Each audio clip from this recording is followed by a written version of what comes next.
मुंबई गोवा राष्ट्रीय महामार्गावर अपघाताचे सातत्य कायम असून मुंबई गोवा राष्ट्रीय महामार्गावर पोलादपूर हद्दीमध्ये आज भीषण अपघात घडलेला असून मिळालेल्या माहितीनुसार मुंबई गोवा राष्ट्रीय महामार्गावर पोलादपूरच्या दिशेने येत असलेल्या ॲक्टिवा आयशर टेम्पोची धडक लागून भीषण अपघात घडलेला आहे.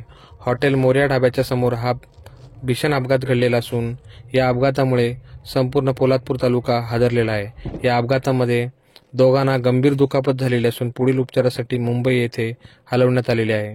तर दोघे जणांना माणगाव येथील उपजिल्हा रुग्णालयामध्ये दाखल करण्यात आलेले असून या घटनेमुळे संपूर्ण पोलादपूर तालुका व शहर हादरलेले असून घटना घडल्यानंतर पोलादपूर पोलीस त्याचबरोबर श्री काळभैरवनाथ रेस्क्यूचे सदस्य व पोलादपूरातील नागरिक यांनी घटनास्थळी धाव घेतली. त्याचबरोबर पोलादपूर ग्रामीण रुग्णालयामध्ये देखील मदत कार्यासाठी धाव घेतली.